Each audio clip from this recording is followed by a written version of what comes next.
Muy buenas noches y bienvenidos a Signo Pesos, la economía al alcance de su pantalla. Estos son los temas claves de hoy. El impacto del IVA en los hogares. Hoy en Signo Pesos les explicaremos cuáles son los cambios que traerá la reforma tributaria en materia de IVA, cuáles serán las tarifas para cada producto y qué tanto le pegará a las familias de estratos bajos y medios. José Ignacio López, de la compañía Corfi Colombiana, nos ayudará con este análisis.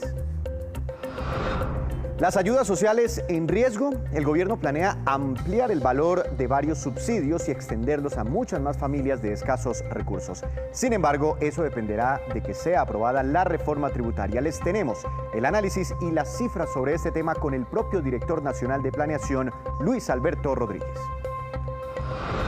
Los peligros de la ciberdelincuencia. Juan Fernández nos trae una entrevista con un experto en ciberseguridad para ver los riesgos que tienen las personas, las empresas y las entidades estatales frente a los hackers.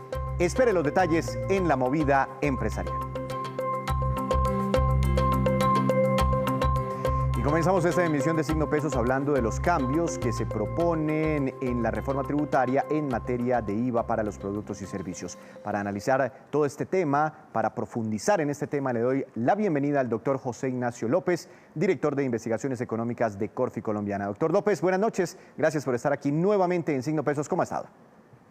Buenas noches, Víctor. Un saludo a la audiencia. Doctor López, ustedes en Corfi Colombiana elaboraron un listado muy interesante. Ya le voy a pedir el favor que nos ayude contándonos cada uno de los puntos, cada uno de los bienes y servicios sobre los cuales cambia el IVA que pagan o que pagamos por ellos hoy en día. Pero antes le quiero preguntar por una generalidad. El gobierno espera un poquito más de 7 billones de pesos con todos estos cambios, con todas estas alteraciones en el IVA. Los hogares colombianos, y bueno, uno piensa en primer lugar que es una cifra bastante grande y no se le ocurre a uno cosa distinta de que esos 7 billones de pesos van a salir de los bolsillos de todos los colombianos, porque ¿de dónde más? ¿Esta cifra es razonable? ¿Sería un gran impacto, sobre todo para los ingresos bajos y medios del país? Víctor, arranquemos con unas cifras preliminares porque este es un tema complejo. Recordemos que el IVA es el impuesto que se paga al valor agregado, es decir, se va recaudando en las diferentes etapas de producción o distribución de un bien.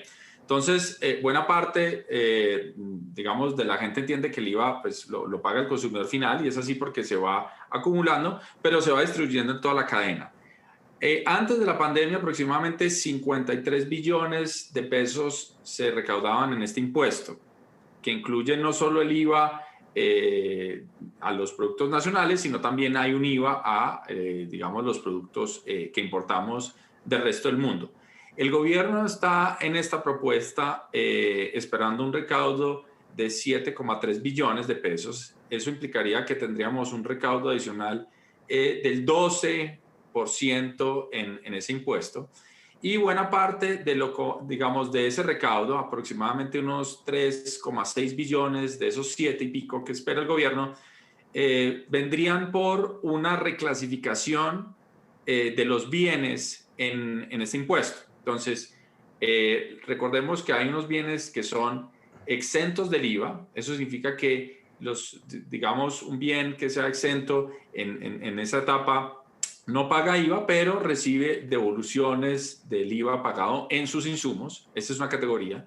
Otra categoría es los bienes excluidos. Los bienes excluidos son aquellos que tampoco está grabado el IVA digamos, en su etapa de producción o comercialización, pero tampoco tiene derecho a la devolución del IVA que está ya inmerso en el costo de sus insumos. Entonces, buena parte del recaudo que está esperando el gobierno viene de una reclasificación donde algunos bienes que hoy en día están exentos, es decir, no son gravados, pero reciben descuentos del IVA, pasarían a esta categoría de excluidos. Entonces, pues digamos, ese es el grueso del recaudo que está esperando el gobierno, de aproximadamente de unos 3,6 billones de el grueso más general, porque hay otros temas en la reforma, claro. Y hay otros gravámenes que nos llevaría a los 7 billones. Para ser muy rápido, ¿es mucho o poco? Bueno, eso es una pregunta muy difícil, Víctor. En general, sabemos que Colombia pues tiene una cantidad de, digamos, de exenciones importantes. Se está tratando de mover hacia un esquema donde más impuestos paguen. Obviamente aquí hay una pregunta y es si este es el momento o la velocidad para llegar pues a ese recaudo de los 7 billones. Doctor López, dice el ministro de Hacienda, Alberto Carrasquilla, que en temas relacionados con IVA es una reforma no muy agresiva, que es una reforma leve, porque Colombia pasaría de un potencial de recaudo solo por el IVA de aproximadamente el 38, el 39% al 43%, y que hay países inclusive muy parecidos al nuestro donde el potencial de recaudo es muy superior. ¿Eso es cierto? ¿Colombia aguanta un ajuste en estos 4 o 5 puntos? Pues a ver, yo lo que creo es que digamos, el diagnóstico de que el recaudo en Colombia del IVA frente a su potencial es bajo, es un diagnóstico que no solo ha hecho el ministro, lo hizo la comisión de expertos, ya lo había hecho otra comisión de expertos, incluso locales, en 2015. Entonces yo creo que el norte, digamos, en el aspecto tributario lo tenemos claro. Digamos, lo que resulta complejo es que sabemos que estamos atravesando un periodo económico muy difícil. Entonces, la pregunta es cuál es la mejor transición del estado actual de cosas hacia un esquema tributario que sea más eficiente y que, pues, digamos, llegue a ese potencial. En particular, yo creo que la propuesta de pasar estos bienes exentos a bienes excluidos quizás no es la mejor. Uno podría, en pro de la discusión, de decir, bueno, hay que aumentar ese alcance del potencial del IVA.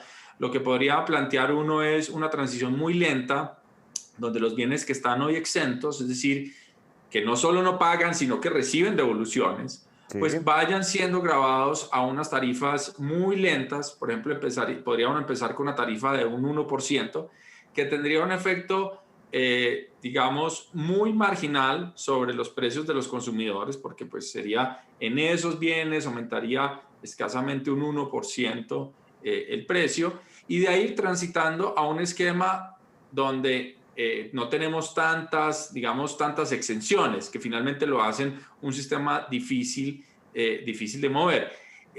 Yo pensaría que en el mundo ideal esa propuesta es mejor, y sobre todo si se hace con una transición relativamente lenta, porque en últimas lo que queremos es que en el mediano plazo, sobre todo cuando el país, digamos, ya tenga una recuperación económica más clara, Sí. pues sí tengamos un colchón de ingresos más altos. Entonces necesitamos ir ingeniando una transición hacia un nivel de recaudo más alto con pasos muy lentos.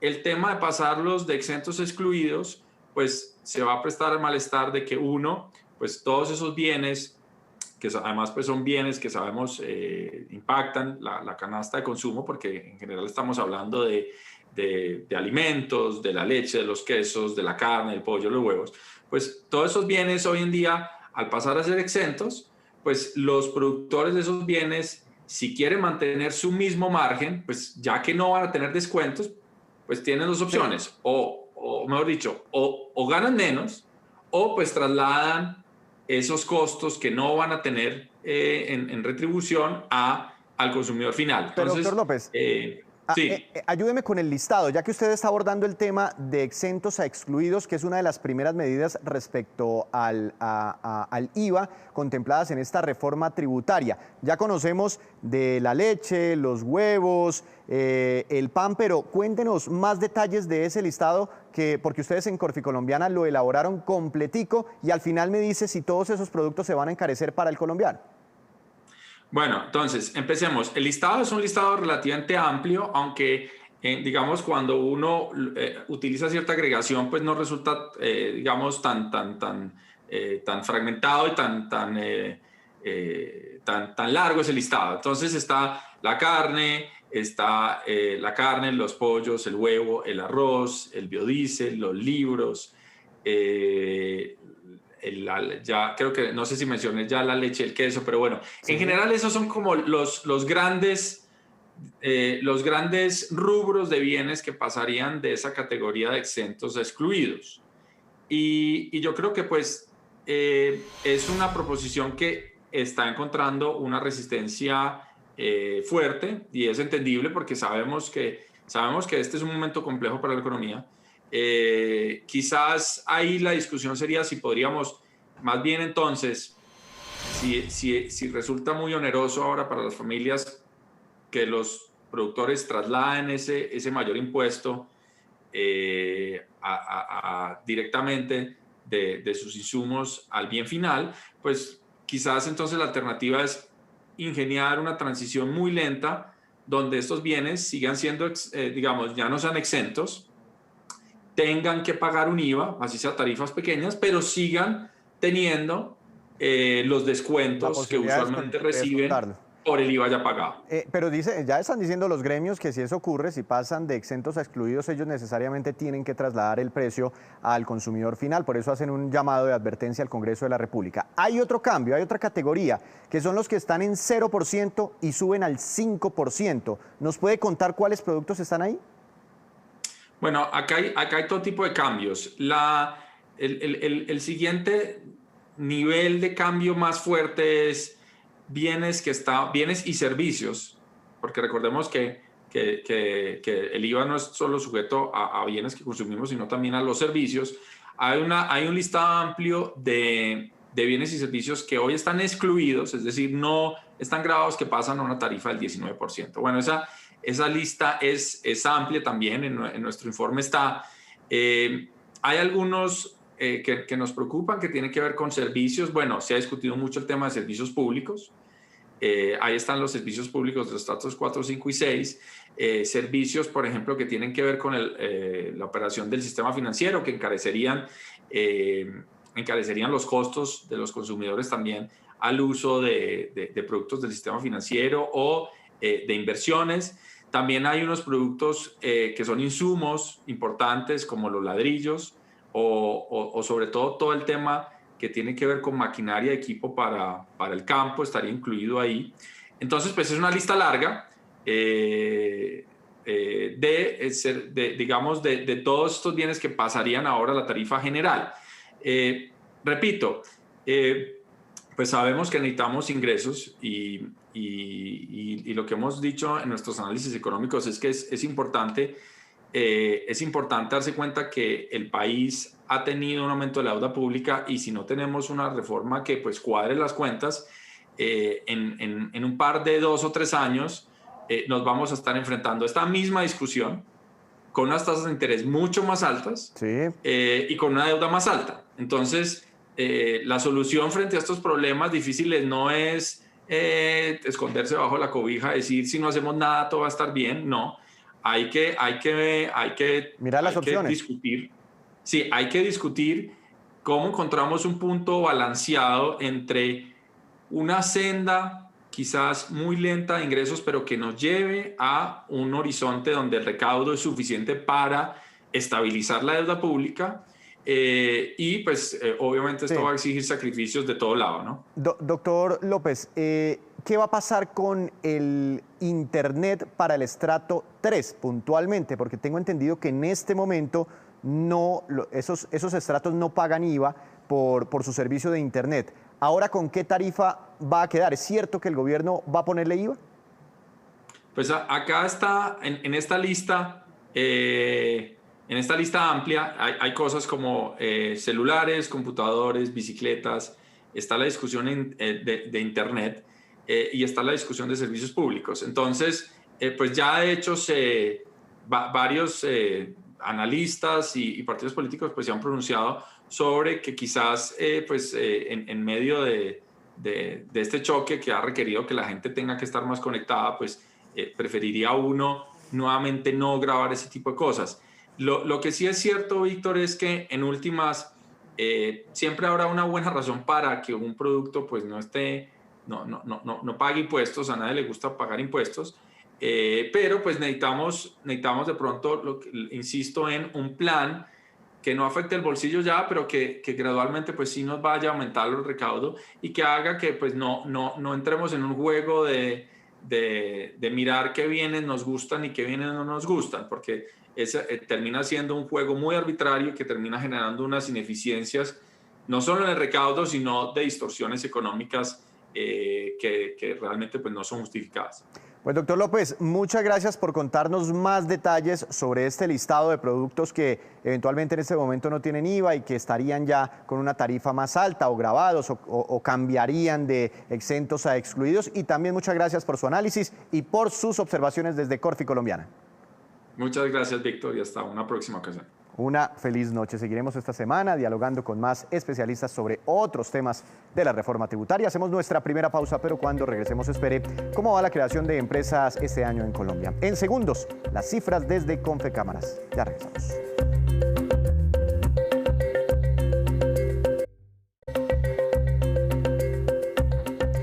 Regresamos a Signo Pesos, aunque la reforma tributaria traerá afectaciones a muchos sectores, especialmente de la clase media y alta, también significará mantener y extender ayudas para las familias de los ingresos más bajos del país. Nuestro compañero Henry González habló hoy con el director de Planeación Nacional, Luis Alberto Rodríguez, sobre cada una de estas ayudas. Veamos.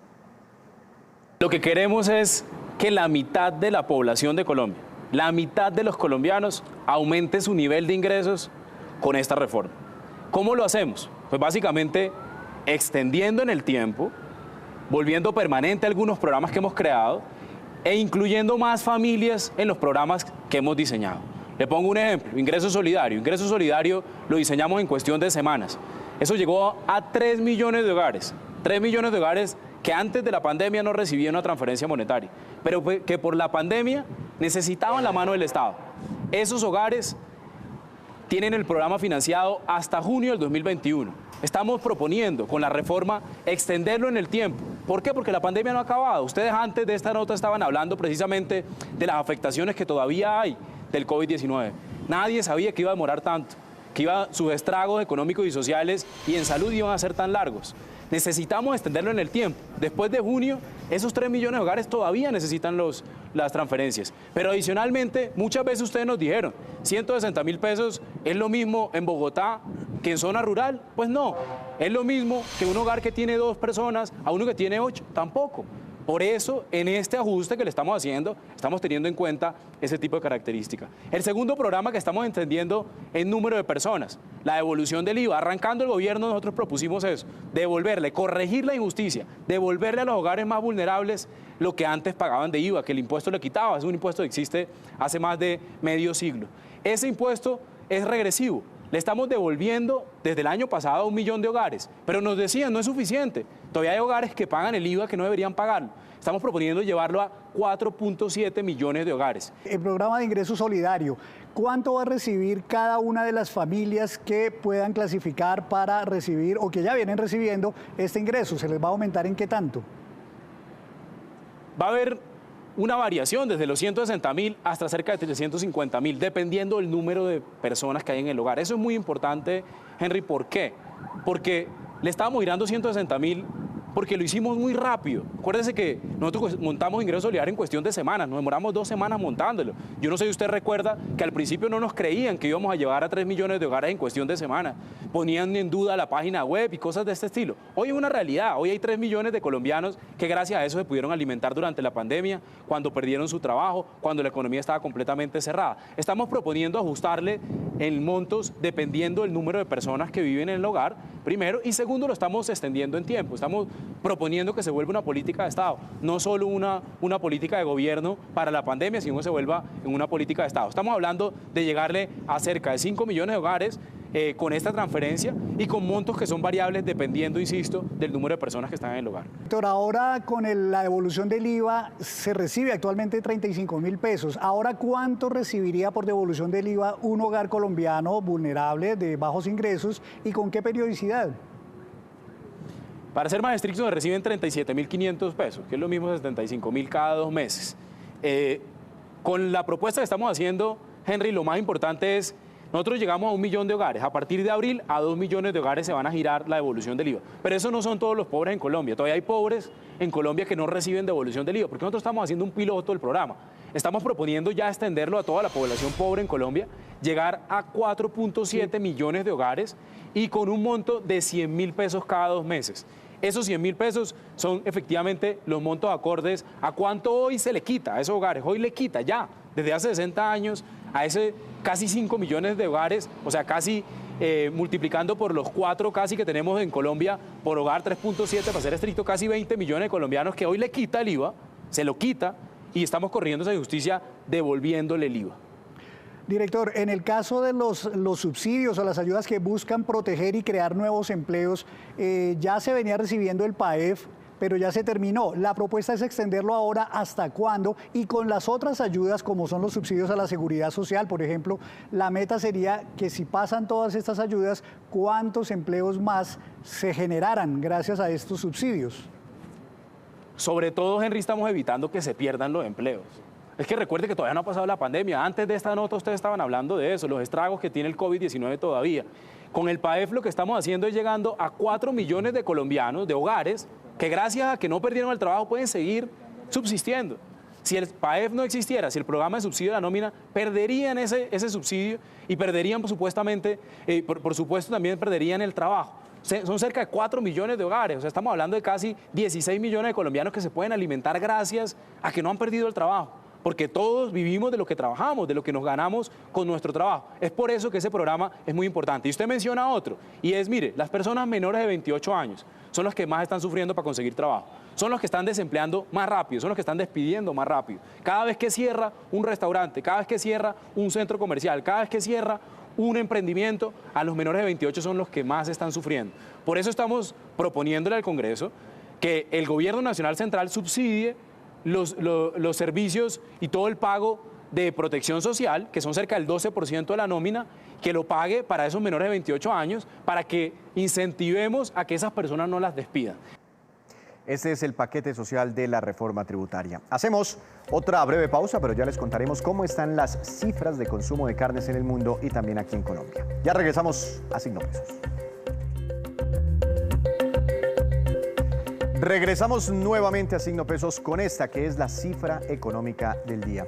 96.431 es una cifra positiva porque corresponde al número de empresas creadas en el primer trimestre de este año en Colombia, según el reporte de Confecámaras.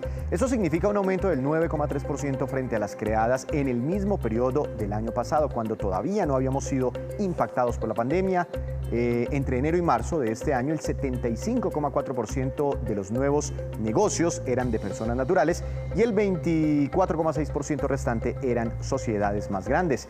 El principal sector donde se crean nuevas empresas es, paradójicamente, el comercio, con un crecimiento de 27%. Le siguen las industrias, que tuvo un crecimiento cercano al 18%.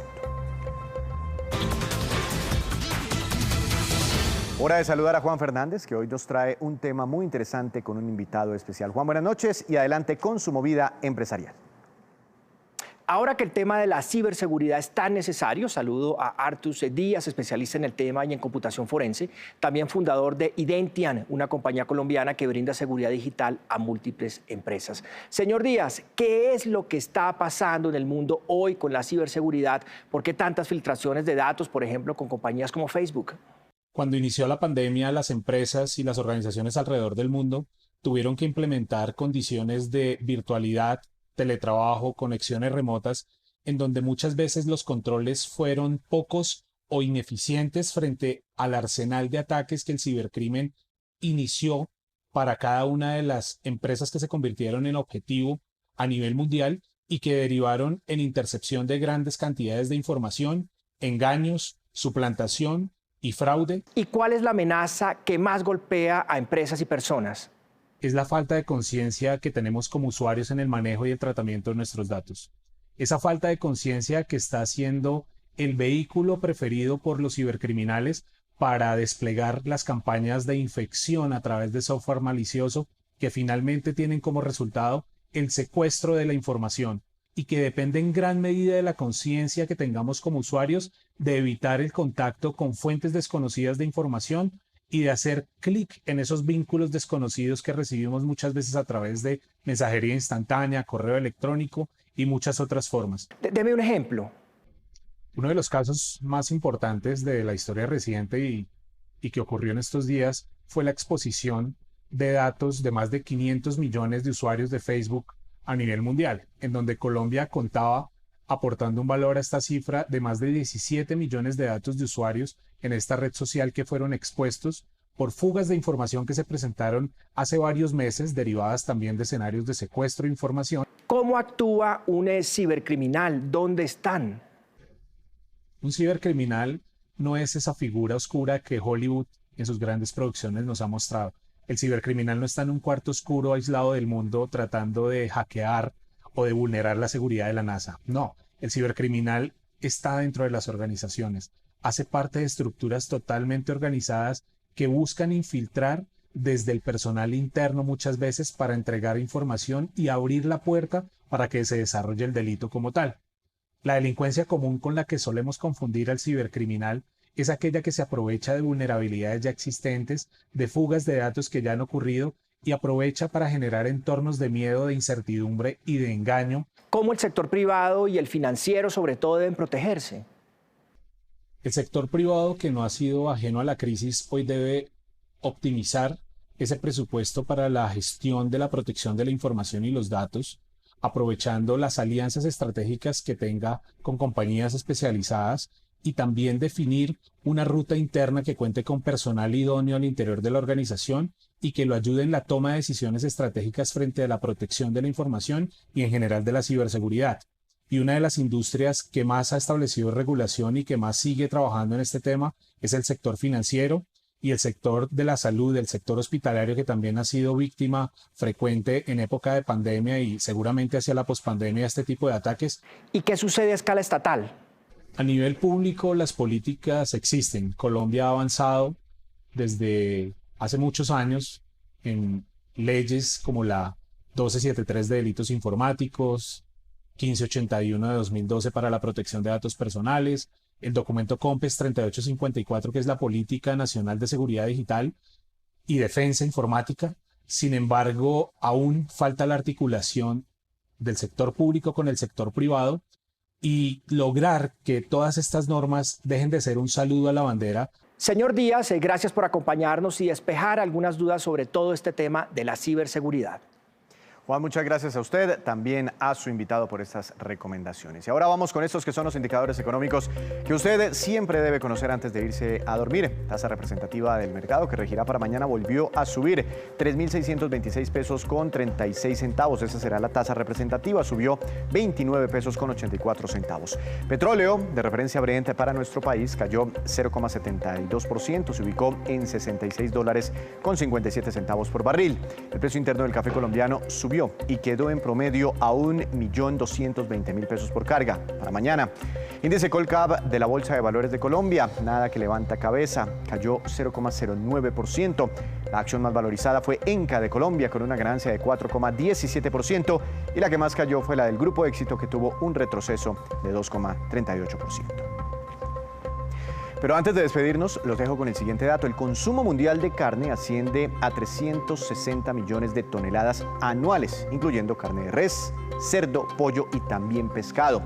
El crecimiento ha llegado al 58% en las últimas 2 décadas. Los países donde más consumo per cápita de carne se registra son Estados Unidos, con 99 kilos de carne por persona en promedio por año, Australia con 95 kilos per cápita, Argentina, donde se consumen 87 kilos por persona, y Uruguay con un poco más de 81 kilos. En el caso de Colombia, el consumo está en alrededor de 70 kilos aproximadamente por persona al año.